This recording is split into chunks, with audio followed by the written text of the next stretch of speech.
আমার প্রিয় মায়েরা বোনেরা, আপনাদের জন্য একটা হাদিস বলে শেষ করব। বিশ্বনবী বলেন, আমার মায়েরা খেয়াল করে শুনুন, বিশ্বনবী আপনাদের উদ্দেশ্য করে বলেন, আল মারআতু ইযা সাল্লাত খামসাহা ওয়া সামাত শাহরাহা হাফিজাত ফুরুজাহা আতাআত বা'লাহা ফালতাদখুল মিন আইয়ি আবওয়াবিল জান্নাতি শাআত। বিশ্বনবী বলেন, ও রমণীরা, ও নারীরা, যে সমস্ত নারী এই চারটা কাজ করবে, এই চারটা কাজের গ্যারান্টি দিবে, তাদেরকে জান্নাতের 8টা দরজার গ্যারান্টি দেয়া হবে। কি চারটা কাজ? 1 নম্বর, আল মারআতু ইযা সাল্লাত খামসাহা, যে নারী 5 ওয়াক্ত নামাজ পড়ে। কি করে? জেলা স্টেডিয়ামে অবস্থানরত আমার নারীরা বোনেরা, বিশ্বনবী আপনাদেরকে 4টা কাজের কথা বলেছেন, খুব বেশি না। 4টা করলে 8 জান্নাতের দরজা সব খোলা। কোনটা দিয়ে যাবেন? যেটা দিয়ে মনে চায়। 1 নম্বর 5 ওয়াক্ত নামাজ। আমার বোনেরা জোহরের নামাজ পড়তে পড়তে এটা আসরে নিয়ে যায়, আসর পড়তে পড়তে এটা মাগরিবে নিয়ে যায়। এরকম আসরে নাই? লালমনিরহাটে হয়তো নাই। আমার বোনেরা এটা করবেন না। ইন্নাস সালাতা কানাত আলাল মুমিনিনা কিতাবাম মাওকুতা, সময় মতো পড়বেন। সামাত শাহরা, রমাদানের রোজাগুলো রাখবেন। হাফিজাত ফুরুজাহা, যে নারী তার চরিত্রকে হেফাজত করে, তার প্রাইভেট হেফাজত করে, তার লজ্জাস্থান হেফাজত করে। ও মায়েরা, আপনার এই গর্ভ যে কত দামি আপনি জানেন না। আপনার এই গর্ভ থেকে জন্মাবে আগামীর সালাহুদ্দিন আল আইয়ুবী। আপনার গর্ভ থেকেই জন্মাবে ইমাম আল মাহদি আল মুনতাজার। আপনার পেট থেকে জন্মাবে আবু সাইদের মতো বীর সৈনিক। আপনার পেট থেকে জন্মাবে মুগ্ধের মতো বীর মুজাহিদ। আপনি জানেন না কে আসবে আপনার পেট থেকে। সময়টাকে কাজে লাগান, ইসলামকে বুঝেন, মানেন, আমাদের ইসলামিক লেকচারগুলো শোনেন। আমরা যে বার্তাগুলো, ইনস্ট্রাকশনগুলো, দিক নির্দেশনাগুলো আপনাদের খেদমতে রাখি, এগুলো মেনে চলুন। আপনিই পারেন আপনার ঘরটাকে জান্নাতের টুকরা বানাতে। একটা family, it's a very big institution and you are the MD, the managing director of this institution. চিল্লায় বলেন ঠিক কিনা? চাইলেই পারেন ঘরটারে জান্নাতের টুকরা বানাতে। 5 ওয়াক্ত সালাত, রমাদানের রোজা, নিজের চরিত্রের হেফাজত, ও আতাআত বা'লাহা, স্বামীর আনুগত্য। এটাতে অনেকে ভুল করে থাকে। হায় রে আমার বোনেরা, স্বামীর আনুগত্যকে এটা নিজের অপমান মনে করবেন না। আপনার স্বামী আপনার সবচেয়ে বড় গার্ডিয়ান, তিনি আপনার সবচেয়ে ভালো চায়। নারী কখনো গার্ডিয়ানশিপের বাইরে থাকতে পারে না। হয় আপনি বাবার গার্ডিয়ানশিপের ভেতরে, বা আপনার থাকলে ভাই আপনার গার্ডিয়ান, ভাই না থাকলে চাচা গার্ডিয়ান, বিয়ের পরে আপনার স্বামী আপনার গার্ডিয়ান। শরিয়া সম্মত স্বামীর আদেশগুলো আপনি মেনে চলবেন, কিন্তু শরিয়া বিরুদ্ধ কোনো আদেশ মানতে আপনি বাধ্য নয়। আওয়াজ করে বলুন সবাই ঠিক কিনা? এই 4টা কাজ যদি কোনো নারী করে, বিশ্বনবী বলেন জান্নাতের 8টা দরজা খোলা। তোমার যেটা দিয়ে মনে চায় সেটা দিয়ে জান্নাতে তুমি এন্ট্রি নিতে পারবা।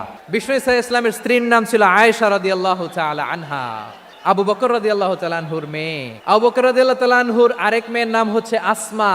দুজনই আবু বকর রাদিয়াল্লাহু তাআলা আনহুর মেয়ে। আসমা আর আয়েশা দুজন বোন, এক মায়ের না, বাবা এক, মা দুজন। আয়েশা রাদিয়াল্লাহু তাআলা আনহার মায়ের নাম উম্মে রুমান, আর আসমা রাদিয়াল্লাহু তাআলা আনহার মায়ের নাম কুতাইলা বিনতে আব্দুল উজ্জা। আবু বকর রাদিয়াল্লাহু তাআলা আনহু 4টা বিয়ে করেছিলেন। তো একই ঘটনা ঘটেছে এই ফ্যামিলিতে। আসমা ইসলাম ধর্ম গ্রহণ করে মুসলিমা, কিন্তু তার মা কুতাইলা মুশরিকা।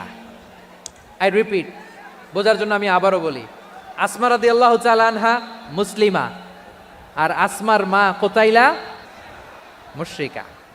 তার মানে মেয়ে মুসলিম, মা অমুসলিম। ভেজাল আছে না নাই? কিন্তু কুতাইলা আর ধৈর্য ধারণ করতে পারে না। নার ছেড়া ধন, কলিজার টুকরা ধন, কলিজার টুকরা সন্তান আসমারে দেখতে বড্ড মন চায়। সাইয়েদনা আসমা রাদিয়াল্লাহু তাআলা আনহা মক্কা থেকে হিজরত করে মদিনায় চলে গেলেন। হুদাইবিয়ার পর যখন মক্কা মদিনার ট্রাফিক স্বাভাবিক হলো, মক্কার লোক মদিনায় যায়, মদিনার লোক মক্কায় আসে। কুতাইলা কলিজার টুকরা সন্তান আসমারে দেখার জন্য কিছু উপহার নিয়ে বিশাল মরুপথ পাড়ি দিয়ে মক্কা থেকে মদিনায় যায়। সুবহানাল্লাহ বলেন। এখন মা আসছে মেয়ের সাথে দেখা করতে, মেয়ে তো আর দেখা দেয় না। মেয়ে ভাবছে আমার মা তো মুশরিকা, অপবিত্রা, তার সাথে কি দেখা দেয়া যাবে? বিশ্বনবীর দরবারে চলে গেলেন। সুবহানাল্লাহ বলেন। কি সৌভাগ্যবান ছিল তারা। মাসলা জানার দরকার হলেই নবীর দরবারে চলে যেত। ঘরে বউয়ের সাথে ঝগড়া হলে নবীর দরবারে চলে যেত। অনেক সাহাবী বলে আমার পেটে ক্ষুধা লাগলো আমি নবীর কাছে চলে যেতাম, কারণ নবীর চেহারার দিকে তাকালেই আমার পেটের ক্ষুধা মিটে যেত। সাইয়েদনা উসমান রাদিয়াল্লাহু তাআলা আনহা বিশ্ব নবীর কাছে চলে গেলেন, যে বললেন ইয়া রাসূলুল্লাহ ইয়া হাবিবাল্লাহ ইন্না উম্মি কাদিমাতুন ইলাইয়া ওয়া হিয়া রাগিবা। আমার মা মক্কা থেকে অনেক দূর মরুর পথ পাড়ি দিয়ে উপহার সামগ্রী নিয়ে মদিনায় আমার সাথে দেখা করতে এসেছে গো নবী। আমার জানতে বড্ড ইচ্ছে হয় আমি আমার মুশরিকা মায়ের সাথে একটু দেখা করতে পারবো কিনা। আফা আসিলুহা, আগে যেমনি আমি আমার মায়ের সাথে ভালো আচরণ করতাম, যেমনি আমি আমার মায়ের সাথে সদাচরণ করতাম গো নবী, এখন আমি মুসলিমা মা মুশরিকা, এখনো কি আগের মতো সদাচরণ করতে পারবো নাকি? বিশ্বনবী বললেন নাম সিলিহা, হ্যাঁ রে আসমা, অবশ্যই অবশ্যই, আগে ঠিক যেমন তুমি তোমার মায়ের সাথে ভালো আচরণ করতে এখনো তেমনি আগের মতো ভালো আচরণ করবা। আওয়াজ করে পড়েন সুবহানাল্লাহ। সপ্তম হিজরিতে বিষ্ণু ইসলাম সব সুপার পাওয়ারের কাছে চিঠি দিলেন, রোমান সম্রাটের কাছে, পারস্য অধিপতির কাছে, মিশরের অধিপতির কাছে, সবার কাছে চিঠি লিখলেন। চিঠির ভাষা ছিল এরকম, মিন মুহাম্মাদিন রাসূলিল্লাহ ইলা মুকাওকিস আযীমিল কিবত, মুহাম্মদ রাসূলুল্লাহর পক্ষ থেকে মিশরের বাদশার কাছে, আসলিম তাসলাম, ইসলাম মানো শান্তিতে থাকবা, সালামুন আলা মান ইত্তাবা আল হুদা, শান্তি তার জন্য যে হেদায়েতের অনুসরণ করে। সুবহানাল্লাহ পড়েন। তো এই চিঠি অনেকে ভালোভাবে রিসিভ করেছে, অনেকে এই চিঠি পাওয়ার পরে নবীর কাছে আবার ইন রিটার্ন উপহার পাঠিয়েছে। কি পাঠিয়েছে? উপহার। মিশরের বাদশাহ মুকাওকিস তিনি বিশ্বনবীকে বিশাল এক উপহারের ডালি পাঠিয়েছেন। মিশরের বাদশাহ মুকাওকিস ছিলেন ধর্মে খ্রিস্টান। লালমনিরহাটের ভাইরা আওয়াজ করে বলেন, মিশরের বাদশাহ ধর্মে কি ছিল? খ্রিস্টান। কি উপহার দিয়েছিল আমার নবীকে? শুনতে মনে চায়? 1000 স্বর্ণ মুদ্রা। 1000 স্বর্ণ মুদ্রা। 2টা খ্রিস্টান দাসী, একজনের নাম মারিয়া বিনতে শামউন আল কিবতিয়া, আরেকজনের নাম সিরিন বিনতে শামউন আল কিবতিয়া। একজন খ্রিস্টান দাস 20 থান কাপড় জামা বানানোর জন্য, আমরা নবী যেন সেলাই করে জামা বানাতে পারে এজন্য 20 থান কাপড়, 20 থান ফাইন গার্মেন্ট। সুবহানাল্লাহ পড়বেন না?